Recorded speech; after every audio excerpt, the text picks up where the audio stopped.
তৃণমূল কংগ্রেস জিন্দাবাদ, মমতা ব্যানার্জি জিন্দাবাদ, শান্তিপুরের প্রভুত্ব মহিলা চুনমালিয়া স্বাগতম, শান্তিপুরের প্রভুত্ব মহিলা প্রণবত চট্টোপাধ্যায় স্বাগতম,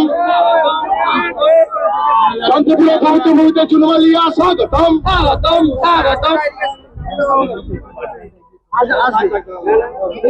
তৃণমূল কংগ্রেস জিন্দাবাদ, মমতা ব্যানার্জি জিন্দাবাদ, অভিষেক ব্যানার্জি জিন্দাবাদ, তৃণমূল কংগ্রেস জিন্দাবাদ। আমরা জিতে গেছি। শান্তিপুর বিধানসভা তৃণমূল প্রার্থী ব্রজকিশোর গোস্বামীর সমর্থনে নির্বাচনী ভোট প্রচারে এসে মন্তব্য বিশিষ্ট অভিনেত্রী জুন মালিয়ার।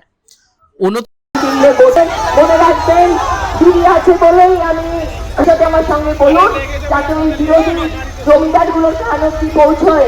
যতই করো হামলা, যতই করো হামলা, যতই করো হামলা, জয় বাংলা, জয় বাংলা।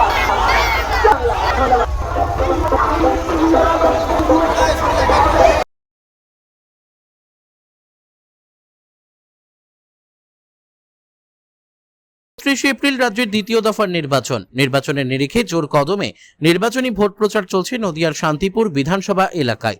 শুক্রবার শান্তিপুর বিধানসভার তৃণমূল প্রার্থী ব্রজকিশোর গোস্বামীর সমর্থনে নির্বাচনী ভোট প্রচারে এলেন অভিনেত্রী তথা তৃণমূল সাংসদ জুন মালিয়া।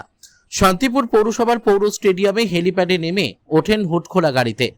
এরপর 40 ডিগ্রি সেলসিয়াস তাপমাত্রার মধ্যে প্রায় 10 কিলোমিটার করেন রোড শো।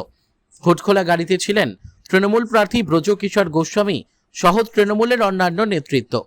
জনপ্রিয় অভিনেত্রীকে একবার দেখার জন্য 10 কিলোমিটার রাস্তার দুপাশে দাঁড়িয়েছিল হাজার হাজার অনুগামী। অভিনেত্রীর কাছে আসতেই ফুলের মালা পরিয়ে সংবর্ধনা জানান অনুগামীরা। রোড শো শেষ হয় শান্তিপুর মালঞ্চ ময়দানে। সেখানে কর্মী সমর্থক ও অনুগামীদের উদ্দেশ্যে কিছু সময় ভাষণ দেন জুন মালিয়া। পরবর্তীতে হেলিকপ্টারে উড়ে যান কলকাতার উদ্দেশ্যে। সংবাদ মাধ্যমের মুখোমুখি হয়ে জুন মালিয়ার দাবি, জিতে গেছে শান্তিপুর বিধানসভা। 29 তারিখে ইভিএম এর 3 নম্বরের বোতাম টিপে সকলকে আবেদন করব ভোট দিতে। এখন শুধু চৌঠা মের অপেক্ষা। উল্লেখ্য, শান্তিপুর বিধানসভা তৃণমূল প্রার্থী 4 বছর 3 মাসের প্রাক্তন বিধায়ক ছিলেন। 2026-এর বিধানসভা নির্বাচনে দল তাকে আবার মনোনীত করেছেন। তারপর থেকেই নির্বাচনী ভোট প্রচারে ঝড় তুলেছেন এই প্রার্থী। আর হাতে কয়েকদিন, যতই তাপপ্রবাহ চলুক না কেন, সময় নষ্ট করতে নারাজ তৃণমূল প্রার্থী ব্রজকিশোর গোস্বামী। লাগাতার চলছে তার নির্বাচনী ভোট প্রচার। শুক্রবার নদিয়ার শান্তিপুরের পূর্ণভূমিতে বিশিষ্ট অভিনেত্রী জুন মালিয়ার আগমনে ভরে উঠল জনজোয়ার। Report PB news.